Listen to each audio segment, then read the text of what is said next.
नेपाललाई घाउ लाग्दा, देशमा घाउ लाग्दा कुनै एक पटक पनि विदेशमा भएका नेपालीहरूले मलम पठाउन छुटाउनु भएको छैन। यसपटक पनि उहाँहरूले पक्कै पनि देशका लागि मलमको जोहो गर्नमा मद्दत गर्नुहुनेछ भन्ने कुरा म विश्वस्तका साथ बताउन चाहन्छु।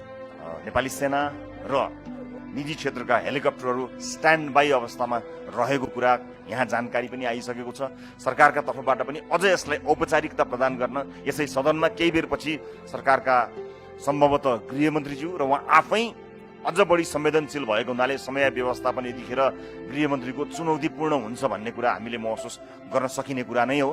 भोटेकोशी नदीमा आएको यो अकल्पनीय बाढीले जुन अपूरणीय क्षति भएको छ, यो अत्यन्त कठिन घडी हो र यो कठिन घडीमा प्रभावित क्षेत्रका स्थानीयले बेहोरेको जनधनको क्षतिप्रति गहिरो दुःख व्यक्त गर्दै यस कालीलाग्दो विपदमा उहाँहरूको साथमा सिङ्गो रासोपा र सिङ्गो सरकार साथ रहेको कुरा म यो सम्मानित सदनलाई अवगत गराउन चाहन्छु। सम्मान्य सभामुख महोदय, बिहानदेखि नै यसको जानकारी प्राप्त भएसँगै म प्रधानमन्त्री, गृहमन्त्री र भर्खरै स्वास्थ्य मन्त्री लगायतका सम्बद्ध अन्य सरकारी संयन्त्रका जति पनि महानुभावहरू हुनुहुन्छ उहाँहरू सबैसँग निरन्तर छलफल र सूचना आदान प्रदान र रणनीतिक किसिमका योजना के कस्ता छन् भन्ने जस्ता विषयहरूमा अत्यन्त सजगताका साथ सचेत हुँदै र गम्भीरतापूर्वक ती छलफलहरूमा सहभागी हुँदै आइरहेको छु र मलाई विश्वास छ सरकारले आफ्नो सम्पूर्ण सामर्थ्य लगाउनेछ। नागरिकको ज्यान बचाउने कुरा यतिखेर सबैभन्दा महत्त्वपूर्ण कुरा भएको हुनाले म सम्मानित सदनलाई प्रतिबद्धताका साथ बताउन सक्दछु, मैले बिहानदेखि अहिलेसम्म गरेका संवादका आधारमा कि सरकारले आफ्नो सम्पूर्ण सामर्थ्य सबैभन्दा पहिला नागरिकलाई बचाउनमा लगाउनेछ। म सम्मानित सदन मार्फत सिङ्गो देशलाई यो कुरा जानकारी गराउन चाहन्छु। सरकारले प्रभावित क्षेत्रमा सक्दो सक्रियता देखाएको कुरा यहाँ अन्य महानुभावहरूले, मान्य सांसदहरूले पनि व्यक्त गर्नुभएकै छ। म सबभन्दा पहिला प्रतिपक्ष बेन्चमा बसेर पनि यो आपतमा, यो अप्ठ्यारोमा हामी सँगै छौँ, सरकारलाई कसरी सघाउनुपर्छ, हामी यो विपत्तिमा पक्ष प्रतिपक्ष होइन एकैसाथ सरकारको साथमा छौँ भन्ने जुन एउटा उच्च राजनीतिक संस्कारको प्रदर्शन भयो, म विपक्षी बेन्चलाई धेरै धेरै धन्यवाद ज्ञापन गर्न चाहन्छु। सम्मान्य सभामुख महोदय, यो विपदको सामना गर्नु र यो अहिलेको कठिन परिस्थितिलाई चाहिँ सम्हालिएर लिएर जानुको हामीसँग विकल्प छैन। म बाढी प्रभावित रसुवा र धादिङका नदी तटीय क्षेत्रका स्थानीयलाई अझ सुरक्षित रहन, थप क्षति नहुनेतर्फ सचेत रहन, धैर्य धारण गर्न र सरकारी संयन्त्रको सम्पर्कमा रहन पनि अपिल गर्दछु। साथै चितवन, नवलपरासी लगायतका जिल्लाका नदी तटीय क्षेत्रमा सावधानी अपनाउन समेत आग्रह पनि गर्न चाहन्छु र म सरकारलाई पर्याप्त सुरक्षा, जनशक्ति र सम्भव भएका सबै स्रोत साधन प्रभावित क्षेत्रमा परिचालित गर्न पनि आग्रह गर्न चाहन्छु। सम्मान्य सभामुख महोदय,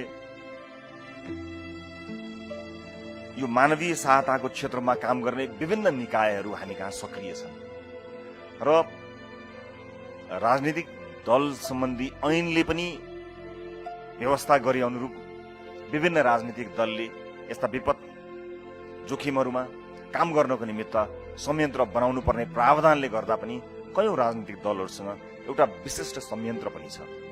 यतिखेर जसरी आज सबै राजनीतिक दलहरूले एकै ठाउँमा उभिनुपर्ने प्रतिबद्धता आएको छ, म यही संसदको सम्मानित सदनको रोस्टमबाट सबै राजनीतिक दललाई आह्वान र अपिल पनि गर्न चाहन्छु कि हाम्रा राजनीतिक दलमा भएका राहत उद्धारमा सिद्ध हस्त, जानकार, तालिम प्राप्त ती सम्पूर्ण साथीहरूलाई एकबद्ध भएर सरकारसँग समन्वय गरी, सरकारी निकायसँग, स्थानीय प्रशासनसँग समन्वय गरी एक ढिक्का भई राहत उद्धारको कार्यमा संलग्न रहन र त्यसको एकीकृत खाका बनाएर सँगै कुनै दलको झण्डा लिएर होइन, देशको झण्डा लिएर एकै पटक उत्रिनको निमित्त आह्वान पनि गर्न चाहन्छु। सामान्य सभामुख महोदय, 2072 सालको भूकम्पको बेलामा हामीले उच्च राजनीतिक चरित्र प्रदर्शन गरिसकेका छौँ। हरेक पटक जब देशमा यस्ता विपत्तिहरू आउँछन् त्यतिखेर नेपालले सबैको राजनीतिभन्दा निकै माथि उठेर नागरिकको सेवालाई आफ्नो परम धर्म मान्दै अगाडि आएको छ। यसपटक त्यही हाम्रो प्रतिबद्धताको आवश्यकता भएको महसुस यो सदनले गरिसकेको परिप्रेक्ष्यमा म फेरि पनि एकपटक सम्पूर्ण राजनीतिक दलहरूलाई यही अपिल गर्न चाहन्छु र राष्ट्रिय स्वतन्त्र पार्टी संसदको सबैभन्दा ठूलो राजनीतिक दल भएको हुनाले यसमा सबैभन्दा धेरै जिम्मेवारी राष्ट्रिय स्वतन्त्र पार्टीले वहन गर्नुपर्ने कुरा भएको कुरा निर्विवादितै छ।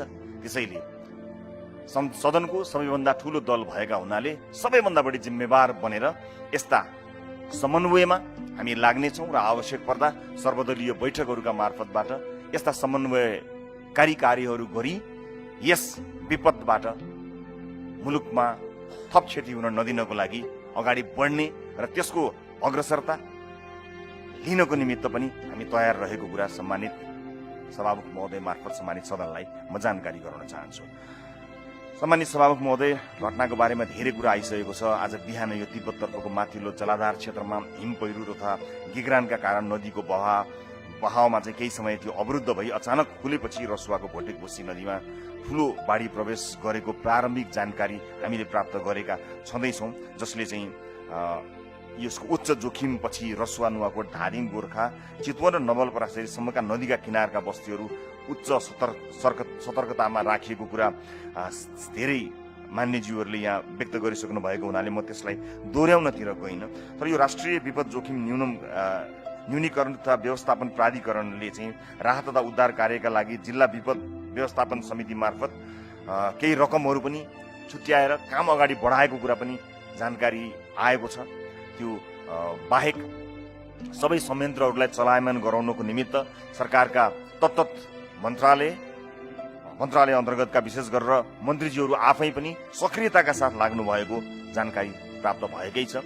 यो विपदमा केही जानकारी राख्नुपर्ने कुरा सबैभन्दा पहिला खोजी र उद्धार पहिलो प्राथमिकता नै हो। यो खोजी र उद्धारमा प्राथमिकता सरकारले दियोस्, त्यस पछाडि राहतको बेला आउँछ।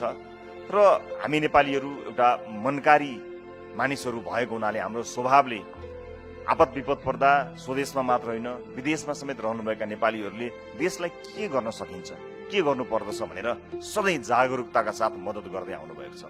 नेपाललाई घाउ लाग्दा, देशमा घाउ लाग्दा कुनै एक पटक पनि विदेशमा भएका नेपालीहरूले मलम पठाउन छुटाउनु भएको छैन। यसपटक पनि उहाँहरूले पक्कै पनि देशका लागि मलमको जोहो गर्नमा मद्दत गर्नुहुनेछ भन्ने कुरा म विश्वस्तका साथ बताउन चाहन्छु। सम्मान्य सभामुख महोदय, पुनर्स्थापनाको जटिलता आफ्नै ठाउँमा छँदैछ। विगतका विपदहरूमा हामीले गरेका अभियानहरू अधुरा छँदैछन्, तिनलाई पूर्णता दिनु त्यो हाम्रो आफ्नो चुनौती छँदैछ। त्यो सँगसँगै अर्को एउटा ठूलो चुनौती हामी माझ आइपरेको छ। तर हामी विश्वासका साथ भन्न सक्दछौँ कि जुनसुकै चुनौतीलाई पनि सामना गर्न सक्ने राष्ट्रिय सामर्थ्य हामीसँग छ र त्यो सामर्थ्य पूरा गरेर हामी आपतमा परेका, विपदमा परेका नागरिकलाई पुनर्स्थापनाका लागि पनि प्रतिबद्ध भएर राज्यका सबै संयन्त्रहरूको परिचालन गरेर अगाडि बढ्नेछौँ र हामीले सफलता हासिल गर्न सक्नेछौँ भन्ने कुरामा म पूर्ण आशावादी रहेको कुरा सम्मानित सदनलाई स्पष्ट पार्न चाहन्छु। यस बेलामा अपुष्ट समाचारहरू सम्प्रेषण गर्ने र विभिन्न आर्टिफिसियल इन्टेलिजेन्सका फोटो भिडियोहरू हालेर थप आक्रान्त बनाउने काम जिम्मेवार नागरिकहरूबाट हुने छैन भन्ने कुरा पनि म यही सदनबाट अपिल पनि गर्न चाहन्छु।